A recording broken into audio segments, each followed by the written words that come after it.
Sadhu, sadhu, sadhu. Dhamma greetings to you all. You are very welcome to our new session called Mindfulness Meditation as a Way of Life with the dawn of New Year 2025.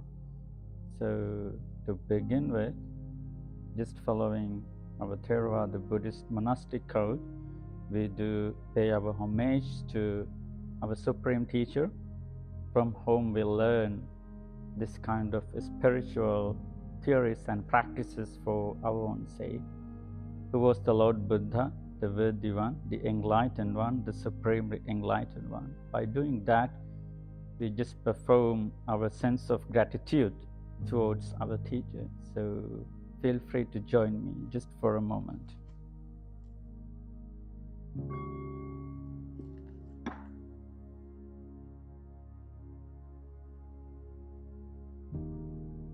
Namo tassa bhagavato arahato samma sambuddhassa. Namo tassa bhagavato arahato samma sambuddhassa. Namo tassa bhagavato arahato samma sambuddhassa.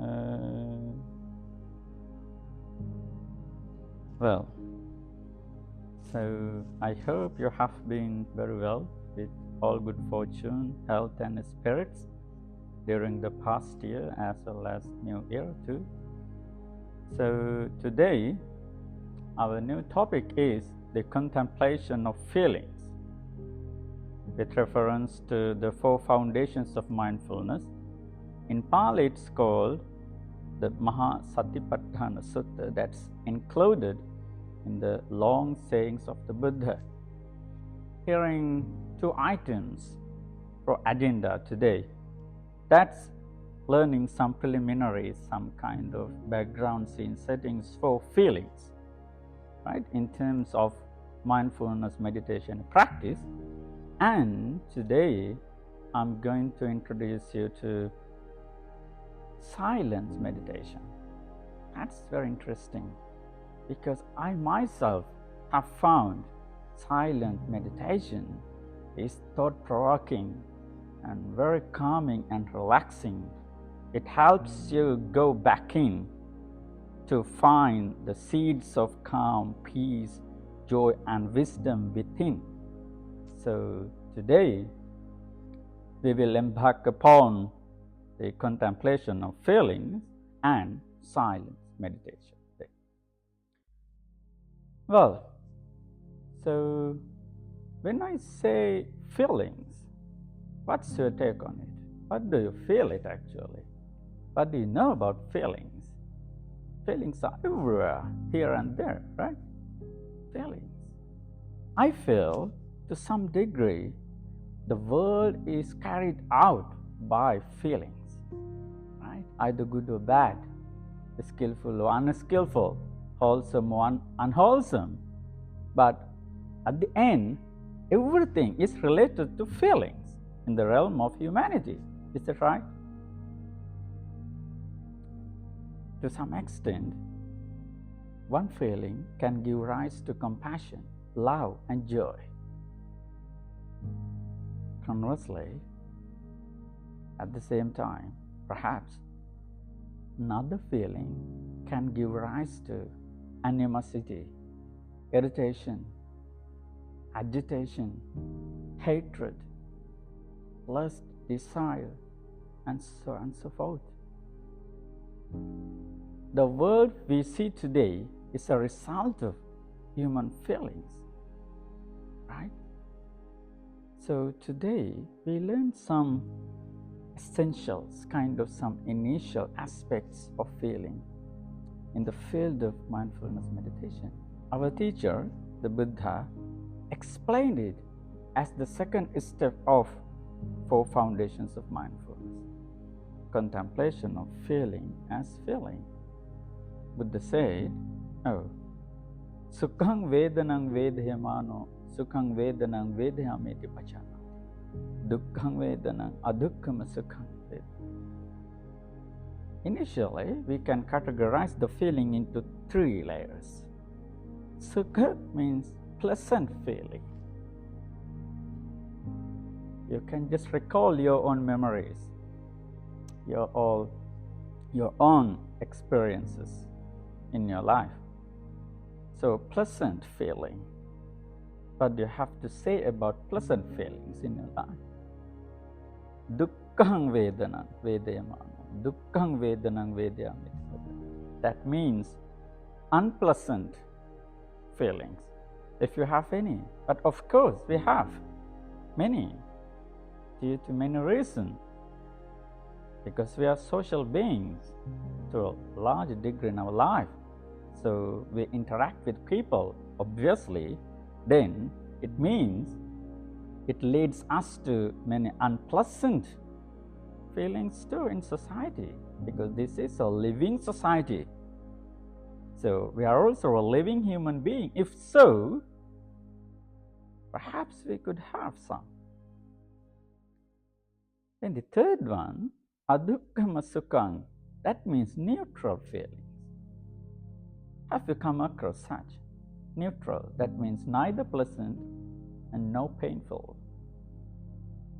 Kind of very neutral, playing a sort of middle ground, in a sense. So,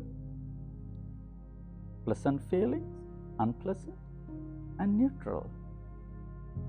But how the mindfulness meditation comes into play within this context? What we have to do, whenever it's occurring, a pleasant feeling, if there is a pleasant feeling coming into my mind, then I have to notice it. I have to know it at the same time. Oh, that's the task of mindfulness. In the present moment, whatever comes into your mind, either pleasant or unpleasant or neutral, you need to know that, what it is, where it springs from, what is the effect, what is the nature of that feeling. This kind of initial application you have to make by your own awareness. That's the initial step of getting into contemplation of feeling. When there is an unpleasant feeling, then you need to know, oh, this is unpleasant, right?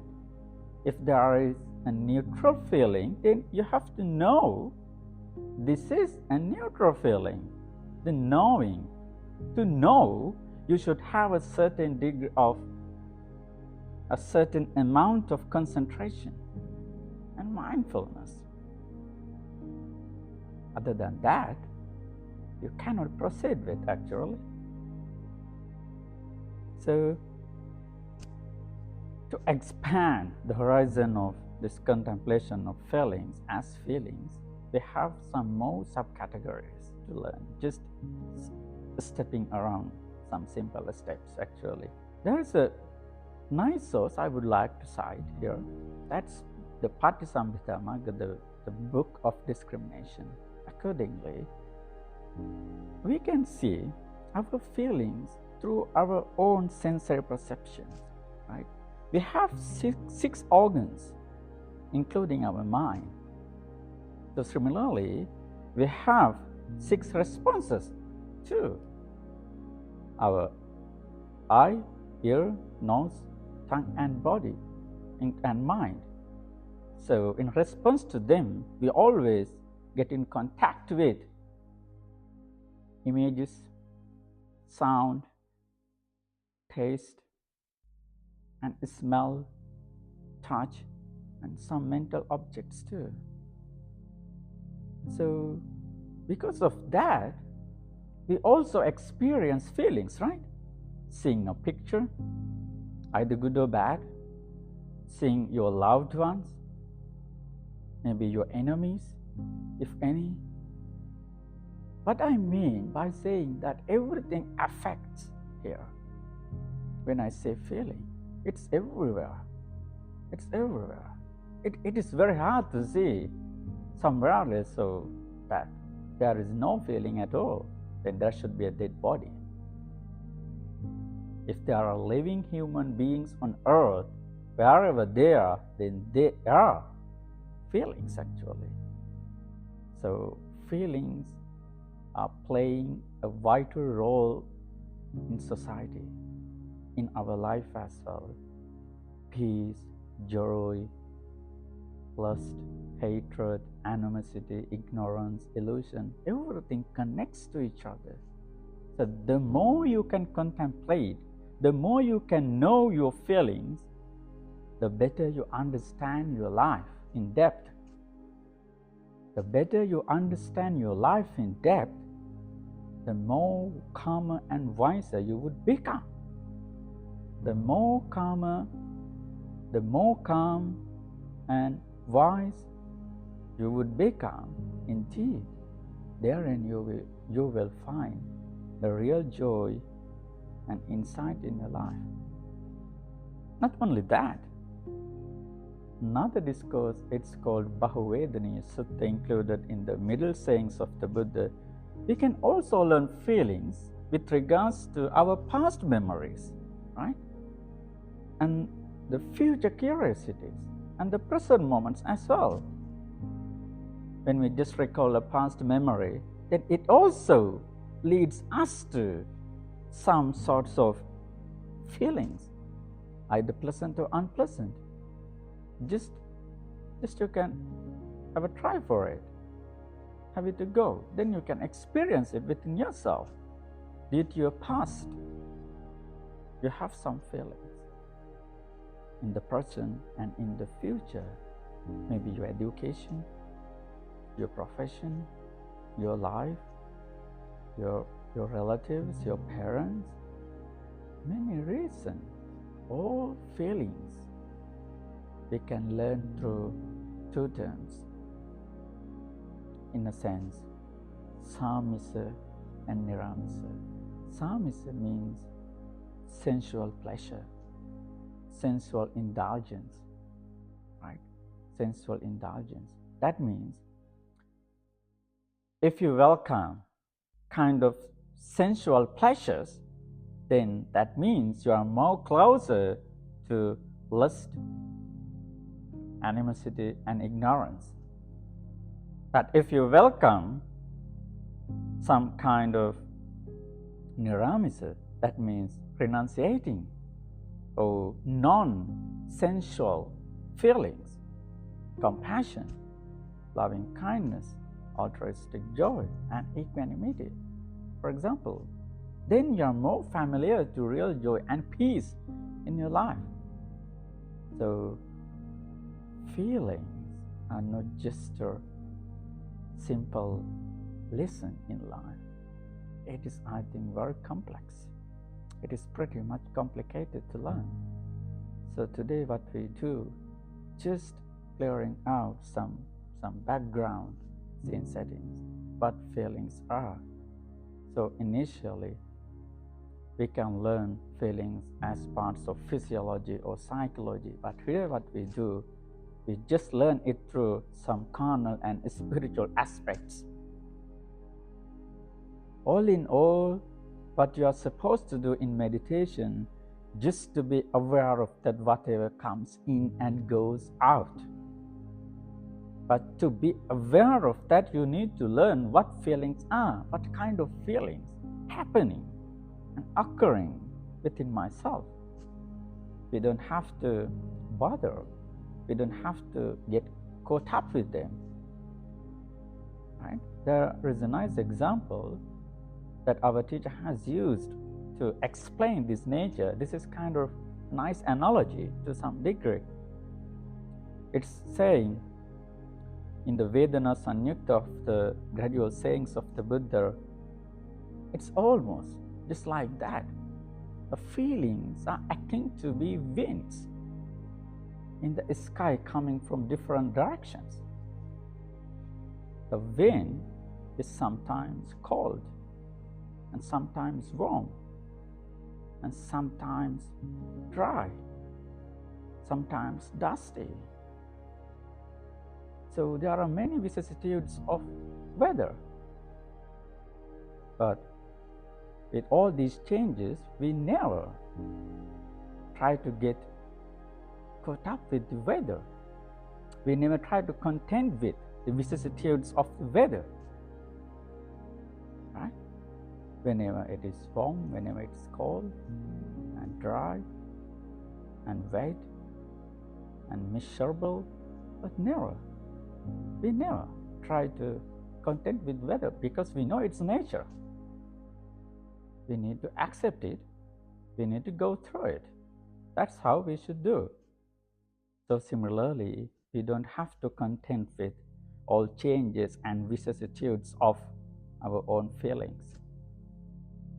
That's the ultimate lesson we have to get through, which means all feelings are under the clutches of the ephemeral nature. All feelings are impermanent. If something is impermanent, then it's sorrowful. It gives birth to sorrow, tears, and suffering, and pain, and so forth. If something is sorrowful, then it's indeed absent of self. So feelings are not essential. Feelings are not eternal, that we are bound up in our life. Everything is impermanent. They come and go, appear and disappear, rise and fall away. Overall, what I am trying to convince you today, contemplation of feelings are just not a single phenomenon in itself. In fact, by its very nature, we have to go into detail what feelings are, and there are some kind of categorical understanding. Then we can practice it. Learn first and practice secondly. So the more you practice, the more you learn and witness and experience for your own sake.